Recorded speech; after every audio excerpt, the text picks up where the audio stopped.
O que a Defensoria Pública da União pode fazer a partir de agora pelos aposentados na revisão da vida toda? É o que nós vamos ver, o que já está no processo e como que isso pode ser pautado a partir de agora.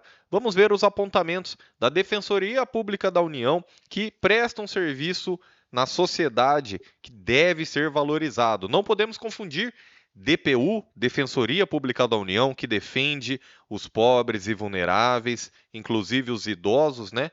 E da AGU, Advocacia Geral da União. Essa sim é que vai fazer a defesa do Congresso Nacional, do Presidente da República e do INSS, por se tratar de uma autarquia federal, tá? Só fazendo esse parêntese e as diferenciações.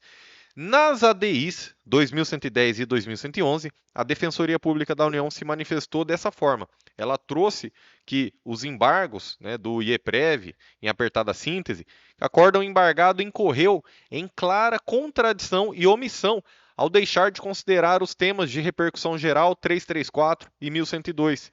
Sustenta ser necessário que, em obediência às teses de repercussão geral proferidas no julgamento dos referidos temas, que esse tribunal conheça dos embargos para declarar essa inconstitucionalidade ou que para que faça modulação dos efeitos da decisão, para garantir aqueles que já ingressaram com ações com fundamento na jurisprudência pacificada nos temas de repercussão geral. E que a decisão embargada é contraditória e omissa ao considerar dados equivocados e superestimados quanto ao número de processos existentes sobre o tema, e ainda ao considerar um valor astronômico e equivocado do impacto financeiro alegado pelo INSS, né? Além disso, pessoal, a gente tem um procedimento de revisão de tema repetitivo, inclusive do artigo 103 do Regimento Interno do STF, que reconhece a superação de precedentes e, então, se há uma superação de precedentes pelo próprio STF, diante de uma decisão que ele mesmo já havia proferido lá atrás, então que haja o reconhecimento de efeitos prospectivos, né, o efeito daqui para frente, tá certo, pessoal? Respeitando toda a questão do que já foi tratado anteriormente na revisão da vida toda, tá? Ela entra como amicus curiae nas ADIs 2110 e 2111, ela mostra que por que ela deve ser trazida e reconhecida como amicus curiae, e ela destaca que são funções institucionais da Defensoria Pública, dentre outras. Exercer a defesa dos necessitados em todos os graus. Artigo 4º, inciso 1º, Lei Complementar 80 de 94. Segundo ponto, exercer a defesa dos direitos e interesses individuais, difusos, coletivos e individuais homogêneos dos necessitados. Além disso, promover a ampla defesa dos direitos individuais, coletivos, sociais e econômicos dos necessitados, admitindo-se todas as espécies de ações capazes de propiciar adequada e efetiva tutela. E quarto, exercer a defesa dos interesses individuais e coletivos da pessoa idosa, da pessoa com deficiência e outros grupos sociais vulneráveis que mereçam proteção especial do Estado. Então, estamos aqui, ó, exercer defesa dos necessitados, né? Exercer defesa dos direitos e interesses individuais, difusos e coletivos, exercer a defesa dos interesses individuais e coletivos da pessoa idosa, né? Então, temos aqui um papel fundamental da Defensoria Pública da União e ela atua perante os juízos federais, né? Tanto varas federais como juizados, e não por acaso a matéria previdenciária é extremamente relevante para a Defensoria Pública da União. Para se ter uma ideia da importância da atuação previdenciária da Defensoria Pública da União, registre-se que o INSS é o principal ente que, entre 2009 e 2019, é um intervalo de tempo que ela trouxe, só para trazer um exemplo, ele figurou no polo contrário, né, em 28,7% dos casos, ou seja, 1 a cada 4 processos foi contra o INSS, e a gente sabe que o INSS é o maior réu do Brasil. E a Defensoria Pública da União, quando vai defender os interesses dos necessitados, muitas vezes tem que defender contra o INSS. Não é verdade, pessoal? A própria instituição mantém uma Câmara de Coordenação e Revisão Previdenciária. Então, Defensoria Pública da União tem uma Câmara de Coordenação e Revisão Previdenciária, para você ver como o direito previdenciário e revisões previdenciárias realmente são temas aí rotineiros né, no dia a dia de um defensor público da União. No mérito, a Lei 9.876 delineou a forma de calcular o salário de benefício, prevendo no artigo 29, incisos 1º e 2º da Lei 8.213, como média aritmética simples dos maiores salários de contribuição correspondentes a 80% de todo o período contributivo, né? Essa é a forma de calcular o seu salário de benefício, forma de calcular o valor que você vai receber. 80% das melhores contribuições, tá certo? Para fins de cálculo, tá? Para fins de tempo de contribuição, a gente quer o maior tempo possível. Mas para fins de cálculo, às vezes é interessante excluir algumas contribuições mais baixas para elevar a média, beleza? Até aí, tudo certo, show de bola. Na teoria, né? Na teoria, tá? Se fosse assim na vida real, tá? Na teoria. E temos aqui que essa regra de cálculo substituiu a anterior, que tratava de 36 contribuições nos últimos 48 meses, né? Então, a pessoa que ia se aposentar, ela fazia um acordo com o patrão para poder aumentar o salário na carteira, só para ela poder se aposentar melhor, ou ela fazia um empréstimo no banco para ela conseguir contribuir mais nesses últimos 36 de 48 meses, né? Então, o que ela contribuía na vida inteira, tanto faz, e ela só queria saber dos últimos 3, 4 anos de aposentadoria. E aí, por isso que veio essa reforma da Previdência, para trazer todo o período contributivo. O problema é que quando foi feita essa reforma, foram trazidas duas regras, né? Uma de 94 em diante e uma incluindo anteriores a 94. E o maior problema é que essa outra regra, que incluía a anterior a 94, nunca foi seguida pelo INSS, tá? Todo mundo que se aposentou de 99 para cá, eu digo todo mundo, teve as suas contribuições consideradas de 94 em diante e não anterior a 94. Para algumas pessoas isso não foi prejudicial, mas para outras, que provavelmente você que está me assistindo, se você está interessado na revisão da vida toda, é porque essas contribuições estão fazendo falta no seu benefício. E aí, beleza. Ele traz o velho e o novo regime jurídico e traz a regra de transição. É uma regra para amenizar os efeitos mais graves de uma lei que prejudica os aposentados, né? Então, essa regra de transição, se ela vem para proteger, ela jamais pode prejudicar, tá certo, pessoal? Em geral, qualquer regra de transição tem um público-alvo e um objetivo bem definidos. Abarca pessoas que já estavam filiadas à Previdência Social quando veio o novo regime, né? Então, ameniza para o segurado já filiado os efeitos das mudanças entre regimes jurídicos, amortecendo os efeitos da mudança. É bem isso mesmo, né? Então, amenizar, amortecer. O fundamento constitucional da regra de transição é o princípio da segurança jurídica, examinado sob ótica, que vai além da proteção do ato jurídico perfeito, do direito adquirido ou da coisa julgada, para alcançar o seu conteúdo de proteção da confiança. Então, o que a gente tem aqui? Uma regra de transição vem para amenizar os efeitos de uma lei mais grave, amortecer os efeitos da mudança, não é isso? E ela vem proteger ato jurídico perfeito, ela vem proteger o direito adquirido e ela vem proteger a coisa julgada. Só que ela vai além. Ela vem também para proteção da confiança, para você confiar que as suas contribuições ao longo da sua vida valerão de alguma coisa. Porque se você viver com esse medo, igual a gente está vivendo hoje, de que, eu nem sei se eu vou me aposentar, eu nem sei se as minhas contribuições hoje serão consideradas no cálculo do meu benefício futuramente, então você nem vai querer contribuir, não é verdade? Você vai fazer uma previdência privada, você vai investir o dinheiro, você vai gastar, mas você não vai querer contribuir. E como que fica essa confiança, né, em todo o nosso sistema? Muito bem, exatamente por isso, não se concebe regra de transição que seja mais gravosa que a regra definitiva. A regra de transição surge para reduzir a frustração das expectativas dos segurados de um novo regime jurídico. Muito bem, pessoal. Então, pela comparação da regra de transição e regra definitiva, né, não é possível saber qual é a mais favorável. Por quê?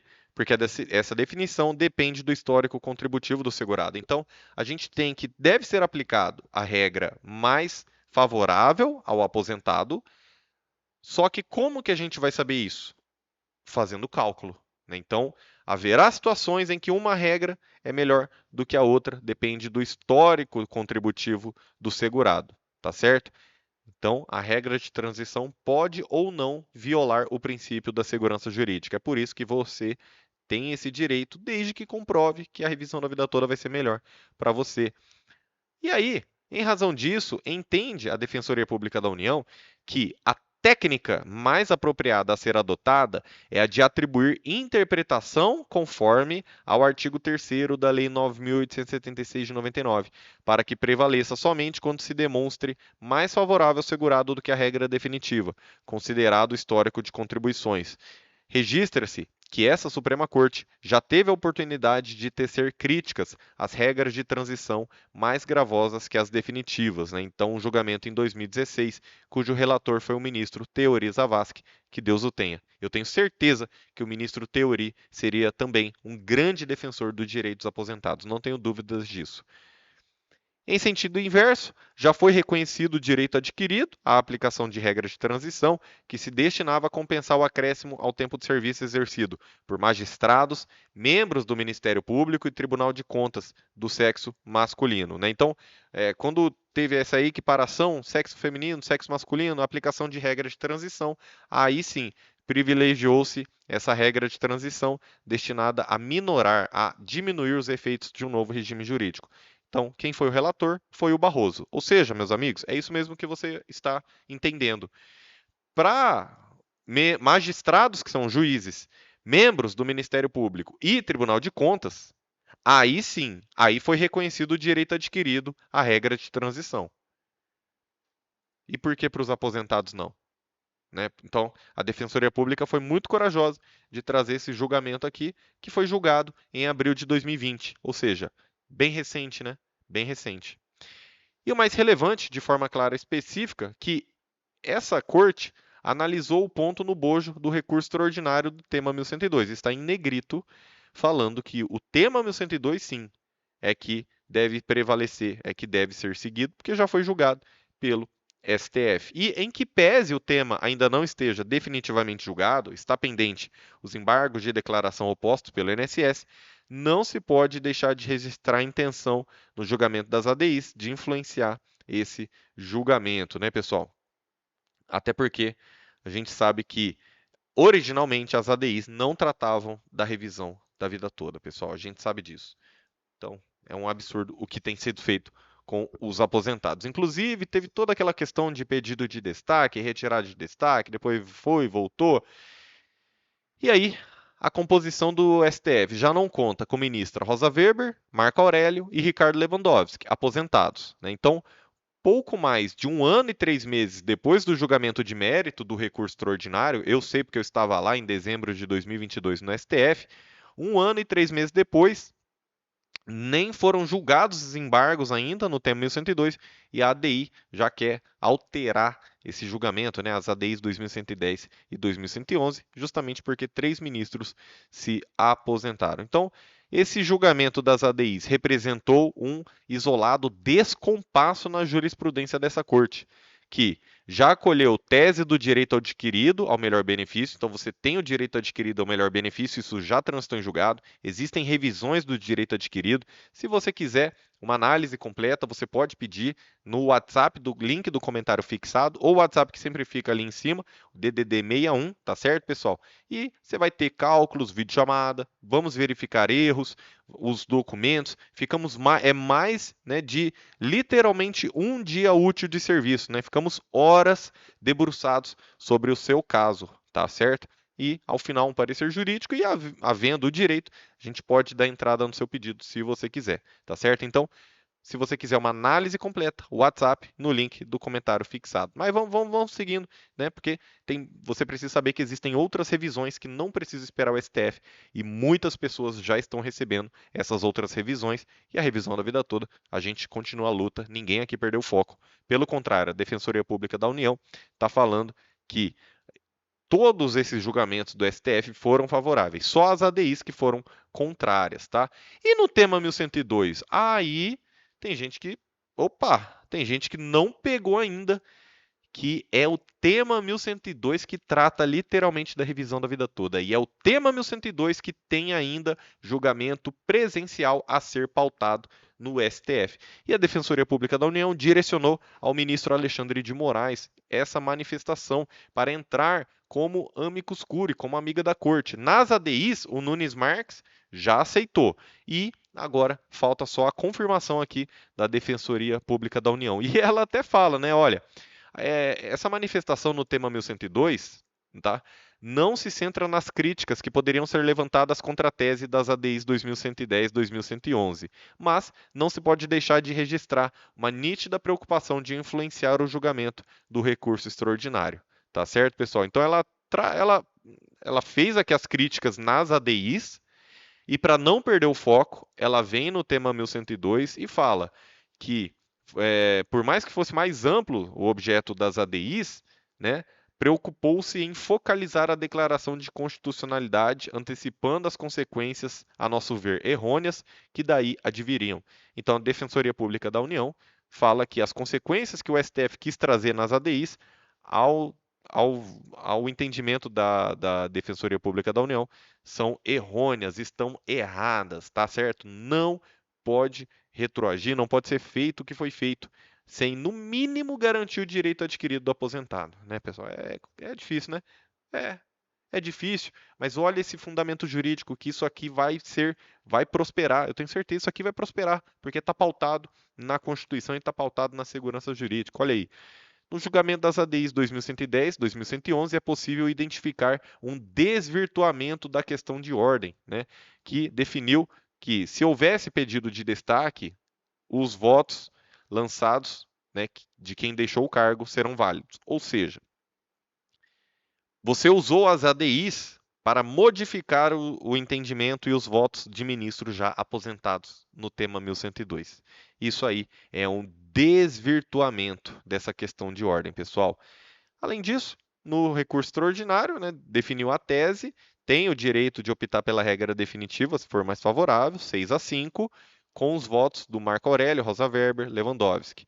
Já nas ADIs 2110 e 2111, de maneira heterodoxa, avançou-se sobre o mérito do presente recurso extraordinário, alterando por 7 votos a 4, por meio de composição, que já não conta com a Rosa Weber, Marco Aurélio e o Lewandowski, né, meus amigos? Aí fica difícil.